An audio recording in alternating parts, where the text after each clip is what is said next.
Yo, what's good? Quamax, aka your friendly neighborhood African-American male sometimes. Today, we're gonna be looking at TheOdd1sOut. The internet changed me. We haven't watched this in a very long time. We about to hit a three-peat today, like Prime Shaq and Kobe Bryant. Hopefully, you guys enjoy it, and we're gonna jump into it now. May I have your attention, please? Your attention. Please. Attention's right here. May I have some? Please. What Nah, if they I on put up TikTok, gameplay bro. of Subway Surfer and used a robot voice? Would that keep you stimulated? Wikipedia says that people born between the year 1981 and 1996 are part of a group called millennials.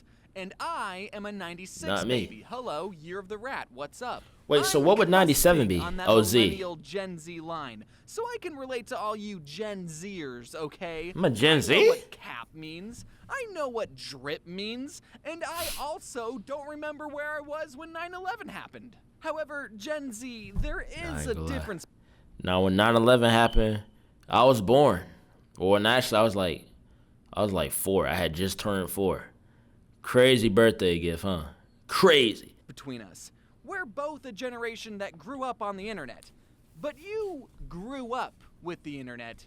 We grew up with the internet. The internet didn't Internet used to Explorer. always look like this. I remember that, yup. Kid Pics, Pop Tropica, AOL chat rooms, Sex Club Penguin. I ain't gonna lie, Me's and IMVU, I had at least, the way I was e-sexing on Me's and my e-girlfriends I got at least 30 e-kids.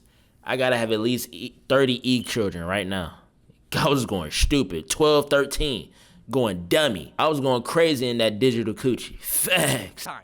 Now, if you talk to an older millennial, they'll tell you the horror stories of the late 90s internet. How the internet used to be paired with your home's landline. Slow. And if you don't know what a landline is, good. If you wanted to surf the net at Or dial-up was crazy. speeds of 7 kilobytes a second, then you couldn't use your telephone at the same time. This was before texting even existed, so if you needed to talk to someone, you had to call them and look up their phone number in that 20-pound weapon known as a phone book, and then if someone else was using the internet, they'd get the pleasure of listening to...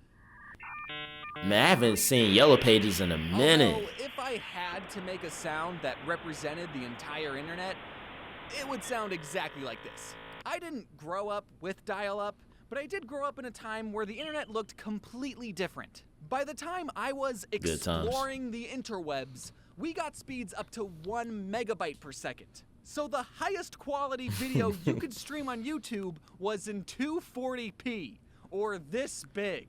And it would still buffer. It's crazy how we done upgraded to 1080. You weren't there when YouTube had a 5-star scoring system and the subscribe button was yellow and people would put these things all over their videos. You weren't there when Facts. They have the sandstorm in the background.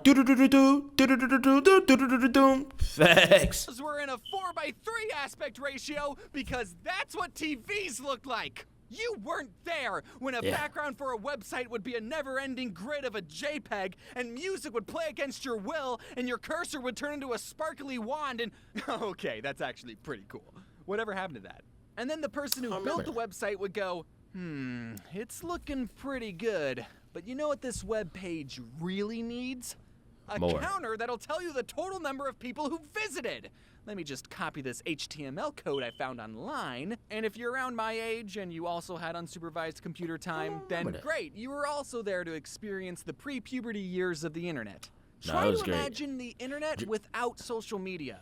No Facebook, Twitter, Instagram, or MySpace. Were people back then just not talking about themselves or sharing their opinions online?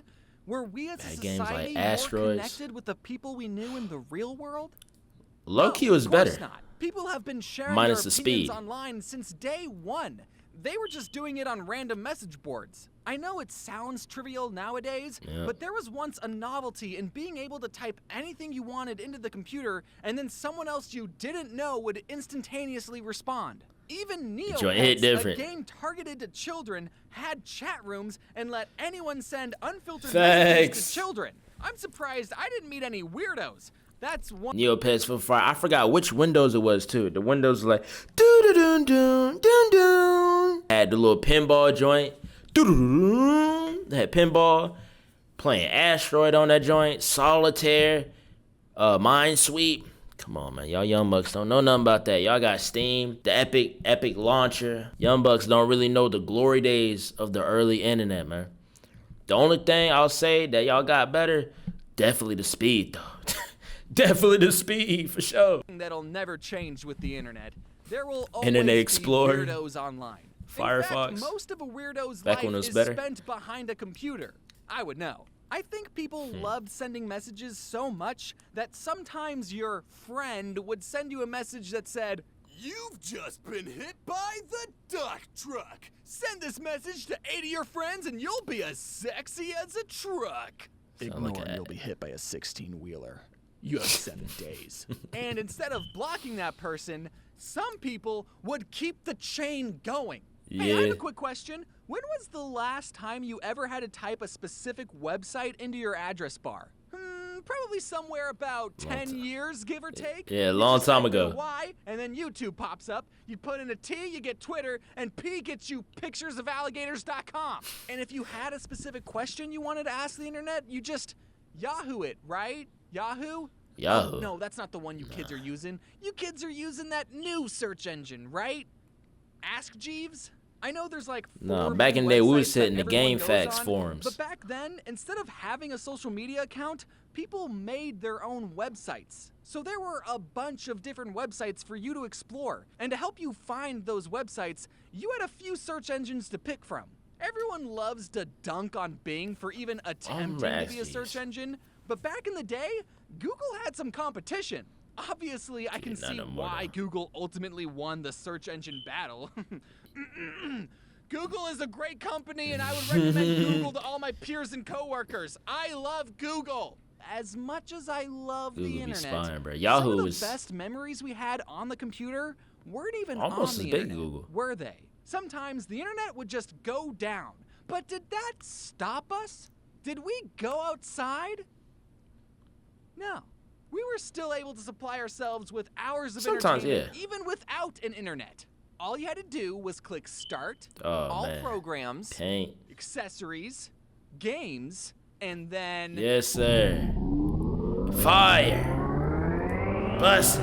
I ain't gonna lie. Old head. Space Cadet Pinball. I guarantee every millennial watching this right now just got hit with a big wave of nostalgia. This game might seem simple because there's only 2 buttons that you can press, but when you really got into it, this game had a whole lot more going on. Trust me. That Space and Cadet Pinball was all we had sometimes, and I cherished every second. Asteroids, Minesweeper. But if you were anything like me growing up, you were also practicing your art skills. And luckily, every computer came pre-installed with a top-of-the-line painting software that every artist needs. Was it Kit Pix or was it regular paint? Yeah, this program. Oh, you remember it was MS Paint? I think in the computer lab at school, it was Kid Pix. Was another fire one that we used to use too. And I think the first, outside of like Minesweeper, like an actual PC game that I ever played, I remember coming home, I was like 5, 6, coming home from school. We'll go to that little after-school little building that was next to the apartments. It was like for elementary school kids. The 5th graders would play that little math joint, and then everybody else would play Nicktoon Party Blast on the PC. Joint was hitting. I try to play it now. Terrible. Joint garbage. It's biggity buns. There's a line tool and a bucket tool and a circle tool. That's actually fire. Sometimes when I was really bored, I would make a black rectangle, scribble the freeform selection tool on it, and then blammo. Yeah, I still got it. I just made a masterpiece. And Fun James bonus tip, for some extra self-induced epilepsy, hold down Control-I, which will invert the colors, so your masterpiece will go, oh my god, oh, it hurts to look at! Hey, looks like you're trying to create a conclusion to this YouTube video. Would you like my help? No, bro. No, Clippy. We good, Even bro. when you were around, I never used you. I just liked having you there to keep me company. Windows Movie Maker. Is still a relatively new invention that is ever changing the way we live. And we have yet to see the full effects of what being connected since birth does to a person.